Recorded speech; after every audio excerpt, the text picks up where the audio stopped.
నమస్తే. నేను శిల్ప, మనతో ఉన్నారు లైఫ్ కోచ్ శారదా గారు. నమస్తే మేడం. నమస్తే మా. కొంతమంది అంటూ ఉంటారు, నేను చిన్న తప్పు చేసినా నాకు చాలా పెద్ద శిక్ష పడిపోయింది దానికని. అంటే చిన్న తప్పు చేసినా కొంతమంది పెద్ద శిక్ష పడుతుంది, దానికి గల కారణాలు ఏంటి మ్యామ్?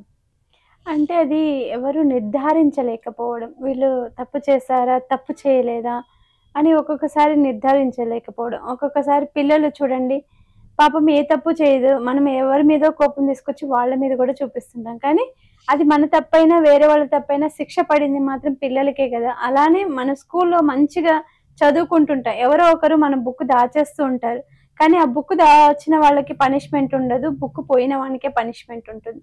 ప్రతి మనిషి జీవితంలో కూడా అంతే. ఇప్పుడు మ్యారేజ్ చేసుకున్న వాళ్ళు కూడా ఉంటారు, ఎక్కడో చిన్న ఏ తప్పు చేయకోకుండా ఉన్నా కూడా ఒక్కొక్కసారి మాట పడాల్సి వస్తుంది. అలా ప్రతి జీవితంలో కూడా అప్ అండ్ డౌన్స్ అనేటివి ఉంటాయి. చిన్న చిన్న శిక్షలు ఎన్ని తింటే అంత మనం స్ట్రాంగ్ గా అవుతాం. అలాంటి శిక్షలు రాకూడదని కోరుకోకూడదు మనం. ఆ శిక్షలు ఇచ్చిన వాటిని మనం తట్టుకునే శక్తిని ఇవ్వాలని భగవంతుని అయితే ఖచ్చితంగా అనాలి. ఫర్ ఎగ్జాంపుల్ ఒక చిన్న స్టోరీ చెప్తాను నీకు. మన ఇంట్లో ప్రతిరోజు మనం చూసేదే, ఇది స్టోరీ కూడా అనుకోకూడదు, మనం ప్రతిరోజు జీవితంలో అనుభవిస్తున్నదే. మనం బాగా చిక్కటి పాలు తీసుకొని బాగా మరగబెట్టి చల్లార్చిన తర్వాత తోడేస్తూ ఉంటాం కదా. తోడు వేసిన ఒక 10-15 నిమిషాలు కానీ ఒక గంటకు కానీ అందులో ఒక స్పూన్ ఉప్పు కానీ ఒక నిమ్మకాయ చుక్క కానీ వేస్తే ఏమవుతుంది? విరిగిపోతుంది, బాగా విరిగిపోతుంది కదా. అదే ఒక 2-3 గంటలు బాగా గడ్డ పెరుగు వచ్చిన తర్వాత దాంట్లో నిమ్మకాయ వేసినా ఉప్పు వేసినా మీరు ఏమి వేసినా కూడా పెరుగు అనేది గట్టిగా పేరిపోతుంది కదా. మనిషి కూడా అంతే.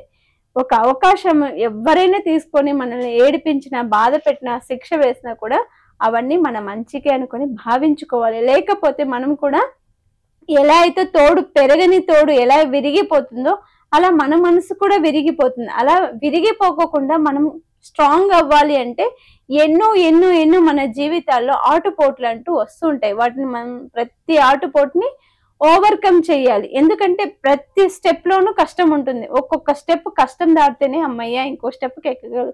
ఆ స్టెప్ ఈజీగా దాటామనుకో ఇంకొక స్టెప్ మనము ఈజీగా రెండో స్టెప్కి వెళ్ళగలం. ఫస్ట్ స్టెప్పే కష్టంగా ఉంది కదా అని మనము కిందే ఉండిపోయామంటే ఈ మిగిలిన స్టెప్లు అనేవి మనం పైకి ఎక్కలేము.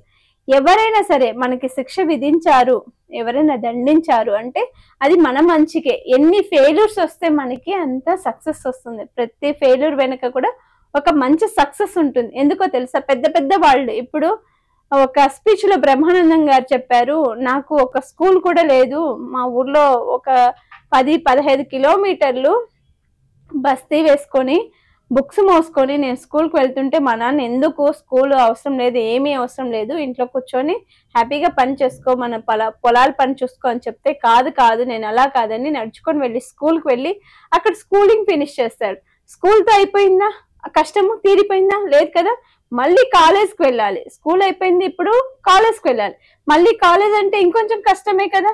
ఆ సిలబస్ కంప్లీట్ చేయాలి. స్కూలింగ్ లెవెల్ వేరే, కాలేజింగ్ లెవెల్ వేరే, డ్రెస్ సెన్స్ వేరే మారిపోతుంది. ఒక మెచ్యూరిటీ ఉంటుంది.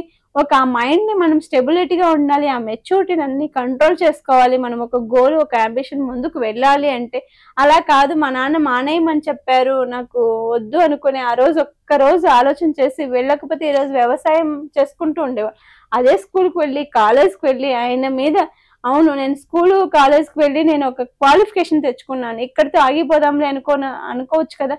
అలా ఆగిపోయింటే ఈ రోజు ఆయన ఒక సెలబ్రిటీ అయ్యుండే వాళ్ళ కాదు కదా. బ్రహ్మానందం అంటే ఎవరో తెలిసిందే వాళ్ళ ప్రపంచానికి తెలిసిందేది కాదు కదా.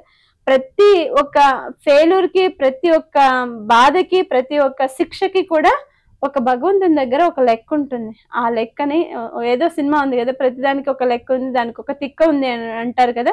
విశ్వానికి కూడా ఒక లెక్క ఉంటుంది. మనకి ఏది ఇవ్వాలి, ఏది ఇవ్వకూడదు, ఎప్పుడు ఇవ్వాలి, ఎలా ఇవ్వాలి, ఎలా ఇస్తే యూటిలైజ్ చేసుకుంటారు, వీనికి ఇచ్చి చూడాలి, ఇవ్వకుండా చూడాలని ప్రతి నిమిషం కూడా మనల్ని పరీక్షలు చేస్తూనే మనకు అన్నీ కూడా సమకూరుతాయి.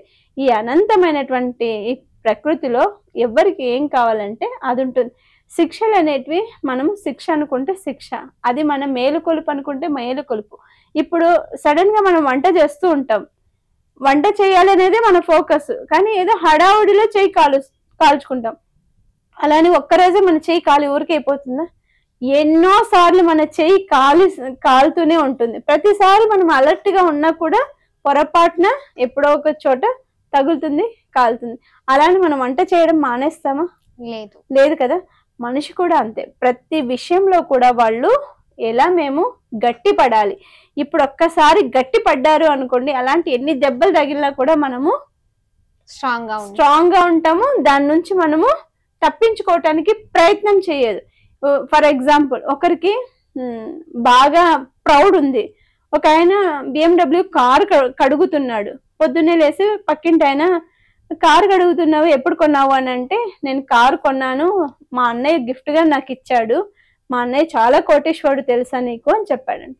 అదేంటి మీ అన్నయ్య కోటేశ్వరుడు అయితే నీ కారు కొనడం ఏంటంటే, నా మీద ఉన్న అభిమానంతో అని చెప్పాడంట. ఊరికే ఉండకోకుండా మళ్ళీ నీకు ఇలాంటి కారు ఉంటే బాగుంటుంది, ఇలాంటి అన్నయ్య ఉంటే బాగుంటాడు కదా అని అనిపించింది అంటే, అతనికి సమాధానం ఏం చెప్పాడో తెలుసా? కాదు, నేను అలా కోరుకోలేదు, నీకు కారు వచ్చినందుకు నేను కోరుకోలేదు, అలాంటి అన్నయ్య కావాలని కూడా నేను కోరుకోలేదు, అలాంటి కార్లు ఇచ్చే పొజిషన్ కి నేను వెళ్ళాలని కోరుకుంటున్నాను. అది వాళ్లకు సమాధానం. మనం ఎలా చెప్పాలి అంటే, మనం కార్లు ఇచ్చే పొజిషన్ కి వెళ్ళాలి, అలాంటి BMWs నేను 10 మందికి ఇచ్చే రేంజ్ లో తయారవ్వాలని కోరుకుంటున్నాను, కానీ నేను మీ అన్నయ్యలాగా కావాలి, నీలాగా కావాలని కోరుకోలేదు. వాళ్ళ అన్నయ్య దానం చేసే స్వభావంలో ఉన్నాడు, ఆయన తీసుకునే స్వభావంలో, ఈయన ఇచ్చే స్వభావంలో ఉన్నాడు. ఎప్పుడు అనేది గ్రాటిట్యూడ్ మనము విశ్వానికి చూపించేది, ఎంత ఇస్తే అంత తిరిగి వస్తుంది. అలా ఇవ్వకోకుండా అంత మనకే కావాలి, మన దగ్గరే ఉండాలి అనే స్వార్థంతో మనిషి బతకకూడదు. ఎవరిని కూడా మనము చులకన చేయకూడదు, ఎవరిని కూడా మనము తక్కువ చేసి అంచనా. ఈ రోజు ఈ మనిషి ఇంతే కదా, ఒక పరక పుల్ల కూడా మనకి ఏదో ఒక రోజు ఏదో ఒకసారి ఉపయోగపడుతుంది. ప్రతి పరక పుల్లలు కూడా మనం పోగు చేసి ఒక పక్కన పెడితే ఏదో ఒక రోజు వాటి అవసరం వస్తుంది అనేది మనకి నానుడి కదా. అలానే మనకి ఎన్ని శిక్షలు పడినా, ఎన్ని అవమానాలు పడినా, ఎన్ని దెబ్బలు పడినా కూడా ప్రతి దెబ్బ నుంచి ఒక అప్పు తీసుకోవాల్సిందే. మనం ప్రతి దెబ్బ నుంచి మనం ఒక లెసన్ నేర్చుకోవాలి. అలా నేర్చుకోకుండా దెబ్బలు పడుతున్నాయని అక్కడే ఉండిపోయామనుకో, మనం అక్కడే ఉండిపోతాం, కానీ ముందుకు ఒక అడుగు కూడా మనము ముందుకు వెళ్ళలేము. చూసారు కదండి, చిన్న తప్పు వల్ల మనకి పెద్ద శిక్ష పడుతుంది అనేసి మనం బాధపడుతూ ఉంటాము. అలా బాధపడకుండా మనం ఎలా మోటివేట్ అవ్వాలి అనేసి మనకి మంచి మోటివేషన్ ఇచ్చారు కదండి. Thank you so much ma'am. కింద స్క్రోల్ అవుతున్న నెంబర్కి కాల్ చేయండి. మీకు ఎలాంటి డౌట్స్ ఉన్నా ఆ నెంబర్కి కాల్ చేసి మీ ప్రాబ్లం ఏంటో చెప్పండి. మేడం మీకు ప్రాబ్లం సొల్యూషన్ చెప్తారు.